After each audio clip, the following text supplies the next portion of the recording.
Now, I'm surprised at how much PlaqueboyMax embarrassed these rappers. Recently, we spoke about the smoking incident involving streamer PlaqueboyMax, rapper Lil TJ, and rapper Fivio Foreign. There's a couple updates to the story, and let's just say that honestly, it's kind of embarrassing what happened. Also, I didn't put in the title, but I'll also be covering the Goonacide story from Arizona. If you're deep in the social media world, you know exactly what I'm talking about. TLDR, there's a story that's going viral on social media right now of a man in Arizona who pulled his pants down in a drive-thru, got exposed as a creep, and ended up leaving this earth. Let's just put it like that. That's the second part of the video, but let's start with the first part. I've covered this story in 2 different videos. Like you guys know, streamer PlaqueboyMax was doing a live stream where 2 different rappers appeared, Lil TJ and rapper Fivio Foreign. They ended up disrespecting his space by smoking the Zaza after he told them multiple times to cut it out. Now, a few things happened after that last video I made. So we spoke about how Lil TJ responded to PlaqueboyMax, and if you guys heard his response, obviously it was very, very immature. I'm like, you think I've been in jail, bro? Like, I ain't gonna lie, I've been in jail as a minor, bro. I was a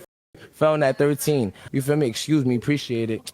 What type of reaction you really think you gonna get from that, gang? Like, you think you my mother, bro? Like, for real, niggas just slapped the shit out of you. I'm on camera, bro, so He was essentially saying, I'm gonna beat up his ass, I'm a straight nigga, I was a felon at 13, just all kinds of, childish stuff. I generally don't know what Lil TJ was on, and it's sad how much this negatively affected his reputation. I mean, that man got shot 7 times and survived. You would think that someone who went through a traumatic experience like that would have a different approach to things, but apparently not. So aside from that, what ended up happening is both Fivio Foreign and Lil TJ decided to capitalize on all the attention they were getting from the story. Because like you guys probably know, they're just not that relevant anymore, and they've both been getting more press from this entire situation than anything they've done musically in a while. So starting with Fivio, he actually previewed a song he made about what happened. I'm the real PlaqueboyMax. PlaqueboyMax. The snippet was posted on his social media account, and people started instantly clowning it. Like, damn, are you really this down bad to the point where you got a clout chase off of a streamer? But then something interesting happened, which is people started praising the snippet, which was obviously not supposed to happen. That wasn't a part of the plot, but it did, right? So Fivio Foreign decided to play along like, oh, word, y'all think this song I made after I disrespected this guy's space is fire? Let's get it. He did what any smart person would do, which is follow the narrative that benefits his own interest. And I want to say, I don't really understand why people praise this song, but then again, being honest with you, sonically, this song does sound better than anything I've heard from Fivio Foreign ever in his entire career. And plus, the production on it is really, really, really good. Now, PlaqueboyMax actually decided to play along with it as well, to the point where he danced to the song, right? And then what happened after that is he somehow ended up getting in contact with Fivio, recorded a verse to it, and apparently he's now going to be featured on the song.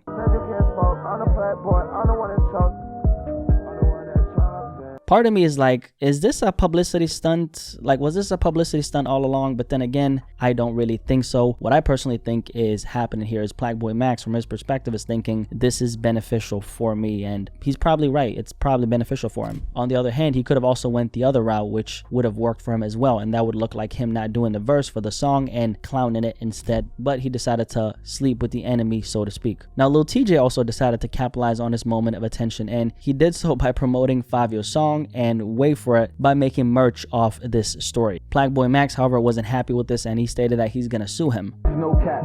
The back of the hoodie say he hit the dance.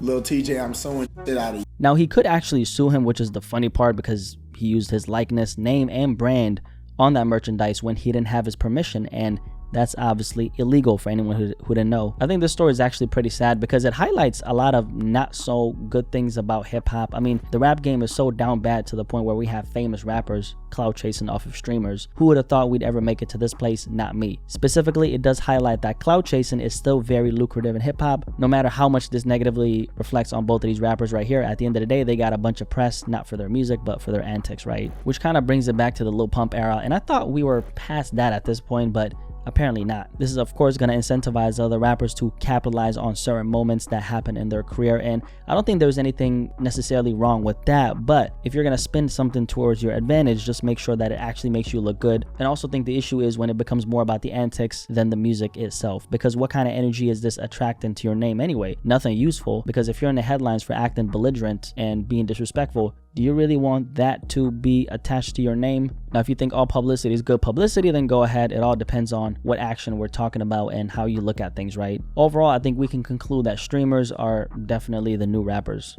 What do you guys think? Now, aside from this story, I also want to talk about another story which involves this guy right here. Now, I'm sure you might have heard about the story in question because it's gone beyond viral on social media at this point. So the other day, there was this clip that started getting traction on social media. It was a short clip of a woman who was working at a drive-thru, walking up to a car. It was a Dodge. And then there was a man in the car who did look, in the first few seconds of this clip, as the woman walks up to his car, he kind of looks happy. He's like smiling. And then after that, something happens, right? The woman walks up to, this man's car on the first few seconds of it, and she says, "Hi, how are you?" "Hi, how are you?" He responds saying, "Good." She says the same thing, and as she's walking up to the car with the camera in her hand, right, the camera's on, she says, "Have you been here before?" "Good. Have you been here before?" Yeah. He responds and says, yeah," with a big ass smile on his face. She then brings the camera super close to his car as he's sitting down inside of it, and after that, she says, "Sir, you need to leave." "Good. Have you been here before?" Yeah. "Sir, you need to leave. Unacceptable. Unacceptable. Call 911.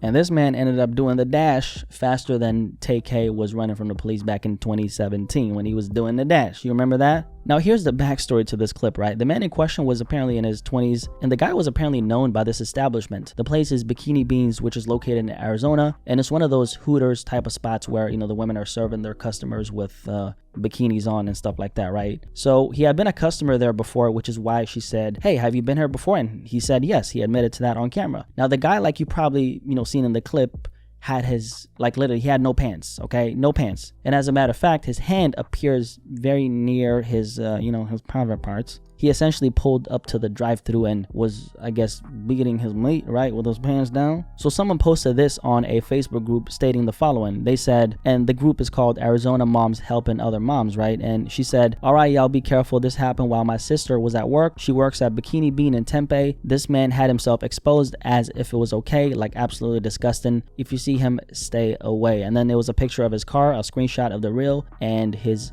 funny facial expression. And it was around this time that the video started going viral. Now, the update to this particular story is the following post.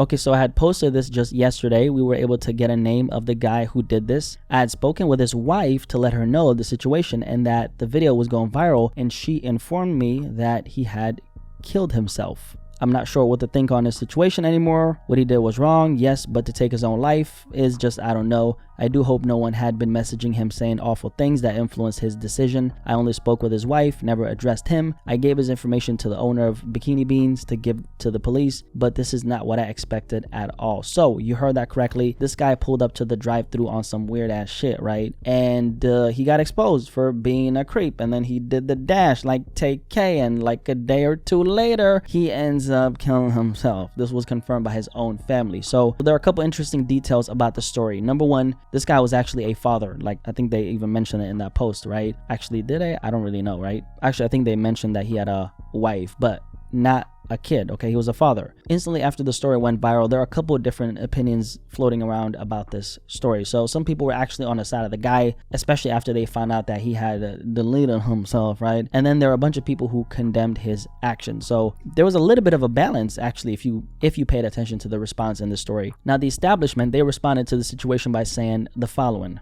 Our thoughts and prayers are with the family of the individual involved during this difficult time. This was an unfortunate and tragic situation. As a company, the safety of our employees is always our top priority. In this case, an individual chose to commit a crime at one of our locations. We take incidents like this very seriously and remain committed to protecting our team and maintaining a safe and respectful environment. Thank you for your continued support. And now to the most important part of the video, which is the breakdown. So first of all, I want to make it very clear, right? I personally don't have an ounce of sympathy for this guy right here. Why? Well, let me tell you why. That may sound harsh considering the circumstances, but the only people I have in my thoughts right now is, most importantly, his child and his wife, who he betrayed. I'm surprised the amount of people who feel compassion for this guy. I know that this type of situation involving someone who, off themselves, right? It's usually very sensitive, and you guys know how serious I am about mental health, right? And I do think we should take those things seriously because those things actually matter. But let's take a look at what happened in this particular story. So this guy was just being a creep. He publicly exposed himself to women who who were working, okay? They're at their job. And of course, we were talking about an establishment where they were all wearing bikinis, but that's not really relevant because that's what the job entails. It's a part of the job, right? The bottom line is this guy essayed, because that's what it is, okay? He essayed another person in public at their job,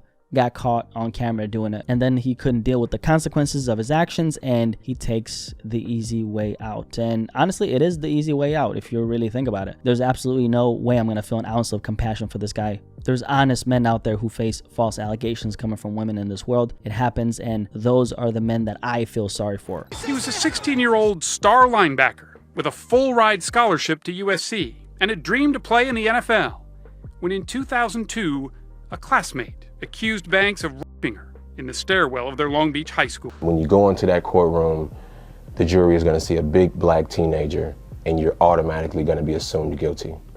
Those are her exact words. Now, statistically, okay, we have to actually bring that up. Statistically, false allegations isn't nearly as common as real ones, okay? But you get the point. There's men who go through stuff like that, okay? Like that man right there who spent 5 years in jail for something he didn't do. He had a full ride scholarship at the age of 16 years old, and his entire future got taken away from him because a woman said that he did something he ain't really do. And then we have this guy purposely driving up to, what, this drive-through with no pants on, and then he deletes himself because he can't take the consequences? Are you serious? Like, do you know how wrong things have to be in your head for you to actually do something like this? Obviously, he was smart enough to know that he didn't want to face the consequences for his creepy actions. So I'm going to be smart enough to not feel something knowing that he knew what he did. And just a bigger conversation here is there's a lot of degenerate shit happening out here. I think I seen a viral tweet in relation to this story regarding how porn is doing a number on men. And if I'm not mistaken, there are a lot of people who disagreed with that tweet. There's actually a lot of truth to this, in my opinion. Porn is merely, of course, a symptom of a broader issue, which is the pervasive sexualization in our society. And all this is impacting our dopamine receptors, which are directly involved in regulating pleasure and emotion. Aside from that, I do think it's greatly contributing to this younger generation of men not having any sexual discipline. And for the record, this guy was obviously just a creep. And if that's what you are, no amount of discipline is going to change that, right? But it does tell you something, because, you know, what I'm talking about right now has created a warped view of sexuality in general. It's created a warped view of sexuality in relation to women as well. And I think social media algorithms are having a detrimental effect on the behavior of so many young people now. And all this is going on subconsciously. The type of content we get exposed to now promotes a certain type of behavior. And when you have a bunch of fatherless young men taking this in, the outcomes are severe. And also too, a lot of these men are not having any interactions with women, so that doesn't really help, right? They're like consuming all these podcasts talking about women, but they're not having any conversations with actual real women in the world, right? And like we've seen, like what's going on right now is it goes from consuming the content to now contributing to the content. In terms of young men paying for OnlyFans, right? It used to be you look at things, but now unfortunately you're monetarily supporting the system of that explicit content. And so a lot of these men also, they end up building these parasocial relationships with these women, thinking that these women they're paying for, that they care about them, when obviously they really don't. And also too, another thing, if you don't really know, a lot of these so-called conversations men are having with these women who have these OnlyFans pages, it's like AIs. Not even AI. Sometimes they hire someone, pay them a little bit of money, and that person is conversing with this guy who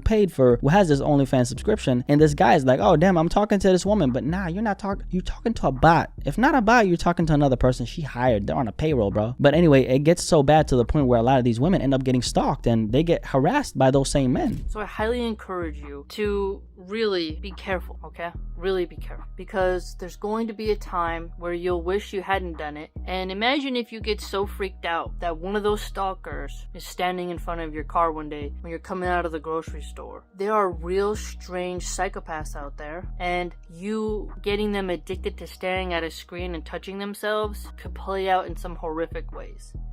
And these are things that never used to happen in the past because we didn't have this before in society. And by the way, I'm not saying that this particular event right here is really related to everything that I'm talking about here, but I am saying that everything is for sure connected, right? And also too, we can't always blame things on mental health issues, man. Everybody's going through things. Bro, I'm going through some shit right now. You think you're gonna see me pulling up with my pants down? Come on, man. Sometimes people are just so disgusting and perverted. They can't help themselves. And the question is, how does one's mind get to a point like this? I think it's a mix of everything we talked about in this video, on top top of the fact that some people are just sick in the head, bro. Some people got issues, man. Funny enough, I did say sick in the head, and then I'm like, oh, we can't use mental health as an excuse. But I'm saying you can't use mental health as an excuse for putting people through stuff like this. You get what I'm saying? Because like I said, all of us are going through something. I'm sure you're going through something, but you're not doing what this guy did, right? Now, the sad part is these types of things happen every single day, but not all of it gets caught on camera like this. And I know a lot of us as men don't think about this, but women live a completely different reality, man, when it comes to things like this. Like, a woman has to worry about things that don't even cross my mind. She could be, you know, taking the trash out, and there could be someone lurking in the corner who's been stalking her, and then he does something to her, right? So the behavior this guy was exhibiting, if we don't condemn it, we're literally putting other women in danger for absolutely no reason.